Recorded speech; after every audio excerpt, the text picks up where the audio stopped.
সওগাতবাবু যে বক্তব্য রেখেছেন 100 কোটি টাকার কাজ ভাঙড় বিধানসভাতে করবেন এবং নজিরবিহীন উন্নয়ন তিনি করবেন। সর্বপ্রথম তিনার যে বিধানসভা ক্যানিং পূর্ব, সেখানকার মানুষ সুরক্ষিত আছে তো?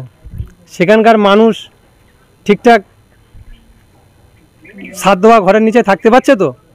এবং 2021-এর পরে আমরা দেখেছি যে হাজার হাজার মানুষের উপরে নির্যাতন চালিয়েছে এবং হাজার হাজার ঘরবাড়ি তিনি ভাঙচুর চালিয়েছে এবং সেখানকার একাধিক সাধারণ মানুষ থেকে শুরু করে যারা বিরোধী দল করে এখনও পর্যন্ত তারা তাদের নিজের বাসস্থানে পৌঁছাতে পারেনি। আগে সওগাতবাবু সেখানকার মানুষের বাসস্থান ঠিক করুক।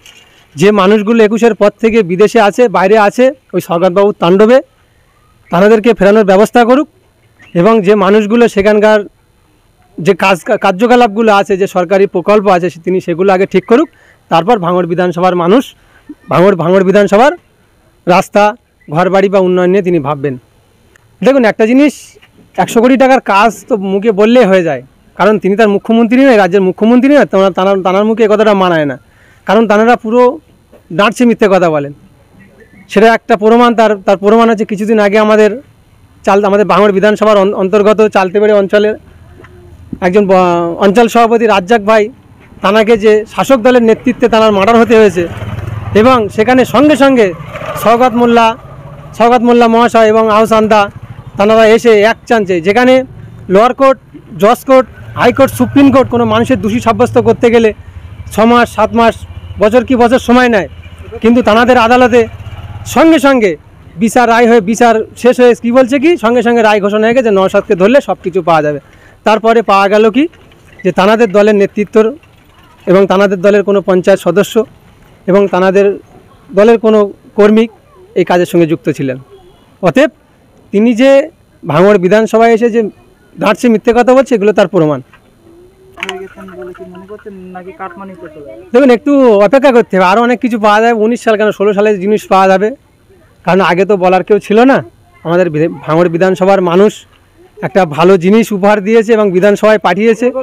সেখান থেকে আমাদের ভাঙড় বিধানসভার বিধায়ক মোহাম্মদ নওশাদ সিদ্দিকী মহাশয়, তিনি ভাঙড় বিধানসভাতে গিয়ে ভাঙড় বিধানসভা থেকে আমাদের রাজ্যের আইনসভার মধ্যে তিনি যে বিধানসভার মানুষ, সেখানকার বিধানসভার মানুষের হয়ে কথা বলছেন এবং সেই সাথে সাথে রাজ্যের মানুষের হয়ে কথা বলছেন। আগামী দিন 19 সালের জিনিস দেখতে পাচ্ছেন, লিফলেট দেখতে পাচ্ছেন, আগামী দিন হয়তো 16 সালের লিফলেট পাওয়া যাবে। এরকম চোরাকল অনেক আছে ভাঙড় বিধানসভার ভিতরে। দেখুন, ওনারা বলছেন যে নওশাদ সিদ্দিকী এখানকার বিধায়ক, তিনি 4 বছরে কি উন্নয়ন করেছেন। আমাদের কাছে কথা হচ্ছে, আমরা একজন সংযুক্ত মোর্চার পক্ষ থেকে নওশাদ সিদ্দিক ভাইজানকে আমরা বিধানসভায় পাঠিয়েছিলাম। তিনি তো এই রাজ্যের মুখ্যমন্ত্রী নন, তিনি এখানকার উন্নয়ন করবে, তিনি তো এখানকার মুখ্যমন্ত্রী নন।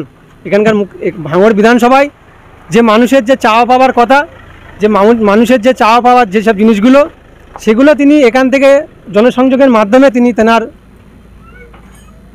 ডায়েরিতে নোট করছেন এবং বিধানসভার মধ্যে গিয়ে মাননীয়ার সামনে ভাঙড় বিধানসভার মানুষ সহ রাজ্যের মানুষের যেসবগুলো চাওয়া পাওয়ার কথা তিনি বিধানসভার মধ্যে উপস্থাপন করছে।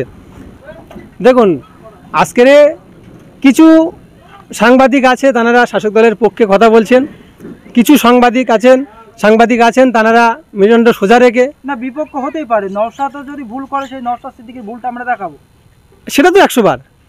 ভুলকে ভুল, এই যে ভুলকে ভুল, ঠিককে ঠিক, ধরনের মানুষ তো সবাই সমান না। তাঁদের পক্ষে যারা তাঁদের বিপক্ষে কথা বলছেন, তাঁদেরকে স্টেজ থেকে প্রকাশ্যে তিনি হুঁশিয়ারি দিচ্ছেন যে এই মানুষগুলোকে মারো, বাকিটা আমি বুঝে নেব। তাতে করে কি বোঝা যায় আগামী দিনে এই ভাঙড় বিধানসভাটা কি তিনি ক্যানিং পূর্বে বিধানসভা বানাতে চাইছে। তবে অতএব একটা জিনিস, ভাঙড়ের মানুষ অত্যন্ত সজাগ, অত্যন্ত সচেতন মানুষ এবং ভাঙড়ের মানুষ প্রতিবাদী মানুষ। 26-এ তার যোগ্য জবাব দেবে, শুধু সময়ের সাপেক্ষ। এটা কখনো সমর্থন করা যায় না, সমর্থন করার জায়গা নেই, কারণ একজন জনপ্রতিনিধির মুখে সবগুলো মানায় না। তিনি জনপ্রতিনিধি হয়েছেন, তিনি মানুষের কাজ করবেন এবং তিনি ভাঙড় বিধানসভায় অবজারভার হয়েছেন শাসক দলের পক্ষ থেকে। তিনি পাল্লা দিয়ে তিনি কাজ করবেন। তিনি স্টেজ শুরু থেকে শেষ পর্যন্ত নওশাদ না নিলে তার মনে হচ্ছে রাতের ঘুম শুরু হয় নওশাদ নিয়ে আর রাতের ঘুম শেষ হয় নওশাদ নিয়ে। আমার নাম সাজ্জাদ মোল্লা, আমি একজন আইএসএফের সক্রিয় কর্মী।